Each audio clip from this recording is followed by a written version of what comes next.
Hello, I'm TheZOMBIEJ, and it's time for a part analysis video. I've got some Bionicle reviews that'll be coming tomorrow, and well, stay tuned for those. But for now, the piece in question is this Ferno Blade. Yes, it's called a Ferno Blade, at least that's what I call it. You may call it something else, or it might have an official designation on Brickset or Bricklink. I don't care. I'm calling it the Ferno Sword. So this piece was meant to be used, well, there's supposed to be two of them together on the same fist. And you know, this piece is a little greebly and has some nice interesting bits, even though this side is more smooth on this one bit and on the other side it's hollow on that exactly same bit. There's some technical framery. Obviously you got a six-sided sort of nut sort of thing on there. You got this sort of weird sort of stuff. There's a lot of interesting textural doodads on this piece. It has only one connection point right here at the axle, and of course right above it is this pinhole. That always frightens me because, especially, you know, so obviously this was made of somewhat solid or plastic, but it's still polypropylene. It's still guaranteed to bend. In fact, I'm bending it now, it seems. There's definitely a case to be made about this axle connection, especially when Lego skipped on fucking plastic right there. See, there is literally a layer or two of plastic missing from this end of the axle, and that's stupid. Why do that? I don't know. Why they're doing it, I don't know. I really don't know. It's stupid. It makes no sense, but they're doing it, and that's annoying. It seems like ever since 2010 they've been doing this a lot, and that's a pain in the ass to deal with because this might snap, and I don't want that. I want this piece, well, we all want our pieces to last forever, but this is just worrisome because, I mean, it was more prominent with the G2 weapons. I mean, looking at you, fucking Skull Basher Axe. I still like that piece a lot. But I have an example of that piece in here where the axle is completely gone. At least the one axle where you actually hold it by the fucking grip and just chop. But the other axle is perfectly fucking fine. That's the only connection point on it. The pinhole, you could obviously put stuff in, like pins, axles, the studs, the penis, I don't know. Obviously this is a piece that is useful. I mean, if you like the whole greebly textural stuff, this is definitely a piece that is useful for that. But this was just a piece that was meant to be, you know, combined into two, and for Ferno, it was his blaster. It was his blaster that shot these, streamline, you know, jets of flame. It's like controlled fire jet sort of things. It's like a laser beam. It's like yeah. It's kind of interesting. I do like the look of this blade piece. It's simple, it's minimalist, but it's frosted. And hold it up to the light and it illuminates a little bit. Not that bad, but hey. It does sort of gradually, you know, drop some to the point. So it's a fairly nice sort of thing, but the problem is this happens. And you don't want to do this a lot because, as you could probably guess, this definitely stresses the plastic. And that is worrisome to me because, you know, unless you're gonna cut this frosted bit off and just leave it at, you know, this one, I can understand. This is a piece that could otherwise be used for other things. But if you actually want the blade, then you just gotta make sure you don't, you know, when you're bored, you don't do this a lot, because this could definitely, and I know this is this feels kind of awkward, but that definitely stresses out the plastic. And yeah, oh yeah, Yeah, there's definitely stress marks going on there. That's unholy, but hey, it's still Lego. It's still a Lego piece. It's a polypropylene piece, for fuck's sake. And yeah, this is really just terrible. Oh yeah, it's trying to form back into shape, but hey, oh my god, this is terrifying. Why am I still playing around with this? Yeah, see, and that didn't really take much time to get to this point, like 30 seconds or less.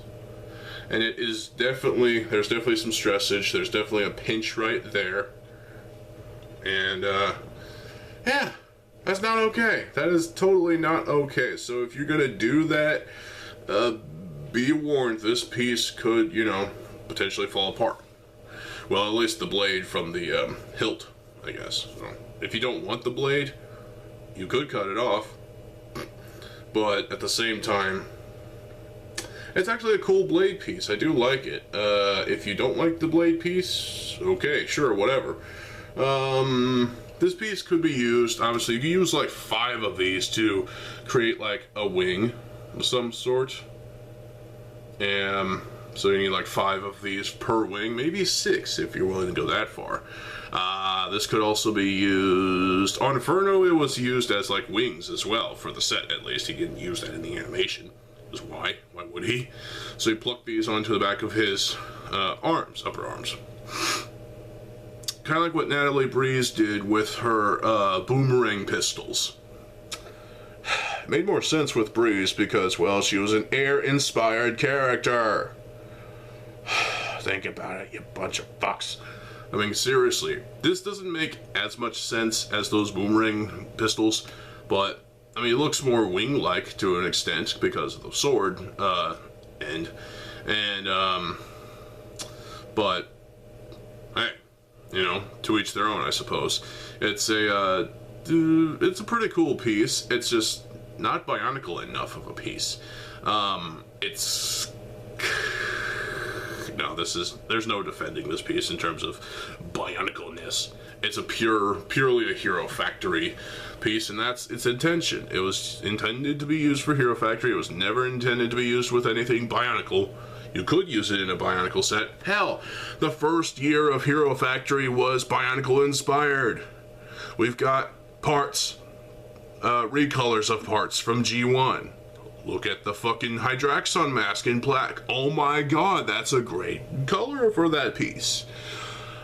You still got the Paraka feet being used. You still got a lot of, you know, 2009 era Mata feet being used. You still had, you had the Tridax pod in one new color. Melding of 2 different colors. Oh no, that's gonna piss off Tridax pods fans.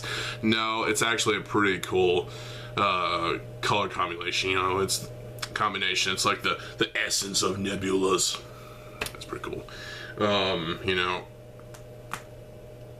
and of course we got the Brutaka sword once again in black. Obviously we've had that before with the Sendox and Tuma, but hey, it was nice to see it on Rotor, and it makes sense as rotor blades. Cool. So yeah, there was a lot of great stuff that came out in 2010 with Hero Factory. It's parts. There was definitely parts that definitely scream bionicle, and while this isn't bionicle enough, to be honest, this definitely kind of feels like it could be used in a bionicle G1 set. And that is why I kind of support this piece. And well, while 2010 was kind of a rough year for us fans, obviously, you know, bionicle basically died, the products at least. The stars came out, they blow, but there were still good parts to use. That was it. And you know, the Ben 10 sets just are nightmarishly bad. They suck. I hate them. Fuck them. I mean, seriously.